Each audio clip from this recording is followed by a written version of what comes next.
আজ মেদিনীপুর কলেজ ময়দানে অভিষেক বন্দ্যোপাধ্যায়ের সভাকে কেন্দ্র করে সকাল থেকে জমতে শুরু করেছে ভিড়। জেলার বিভিন্ন প্রান্ত থেকে মিছিল সহকারে দলীয় কর্মী এবং সমর্থকেরা একে একে এসে পৌঁছচ্ছেন সভাস্থলে। উৎসব মুখর পরিবেশে ক্রমশ জনসমাগম বাড়ছে কলেজ ময়দানে। অন্যদিকে সভাকে ঘিরে নিরাপত্তা ব্যবস্থা রাখা হয়েছে কড়া।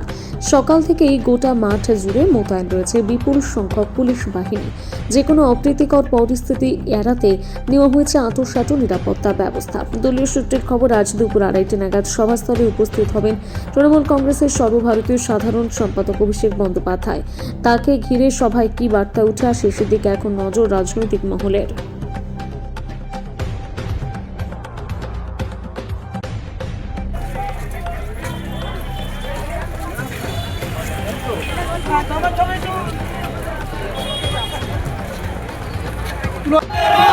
তৃণমূল কংগ্রেস জিন্দাবাদ, মমতা ব্যানার্জি জিন্দাবাদ।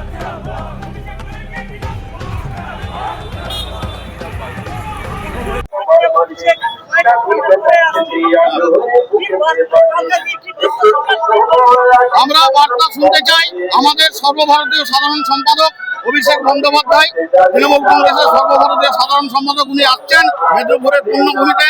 উনি বার্তা দিবেন আগামী বিধানসভায় কিভাবে আমাদের সংগঠনকে সঠিকভাবে চালাতে হবে এবং জনসাধারণের পাশে কিভাবে আমাদেরকে দাঁড়াতে হবে এবং মানুষের সমস্ত রকম সাহায্য করতে হবে তার বার্তা উনি দিবেন, যাতে আগামী ভবিষ্যতে পশ্চিম মেদিনীপুর জেলায় মানুষ কোনো রকম অসুবিধায় না থাকে এবং আমাদের তৃণমূল কংগ্রেস বিধানসভার প্রত্যেকটি আসনে যেমন বিপুল ভোটে জয়লাভ করতে পারে তার বার্তা উনি দিবেন।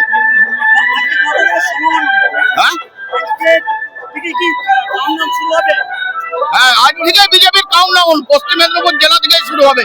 কারণ আপনারা জানেন পশ্চিম মেদিনীপুর জেলায় এখানে ক্ষুদিরামের জন্মস্থান, এখানে বীরসিংহ গ্রামে আমাদের বিদ্যাসাগরের জন্মস্থান। এই পূর্ণভূমিতে উনি দাঁড়িয়ে আজ প্রতিজ্ঞাবদ্ধ হব যে বাংলার যারা হামলাকারী চক্রান্তকারী বিজেপি তার বিরুদ্ধে আবার বাংলা জিতবে, আবার বাংলা দাঁড়াবে, আবার বাংলার উন্নয়ন হবে অভিষেক বন্দ্যোপাধ্যায়ের নেতৃত্বে, মমতা বন্দ্যোপাধ্যায়ের নেতৃত্বে।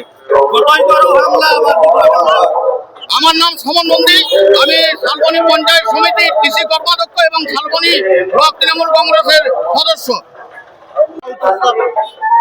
অভিষেক ব্যানার্জি আসা মানে কর্মীরা নতুন করে উদ্দীপনা, উৎসাহ, সাহস যাই বলুন, এবং এই যে বিভাজনের রাজনীতি, এই যে এসআইআর কে নিয়ে ইলেকশন কমিশনের একতরফা প্রতিদিন নিত্য নৈমিত্তিক নির্দেশিকা, তার বিরুদ্ধে নতুন করে লড়াইয়ের উৎসাহ যোগাবেন নিশ্চিতভাবে। আমার নাম হিরালাল ঘোষ, সহসভাপতি ঘাটাল সাংগঠনিক জেলা।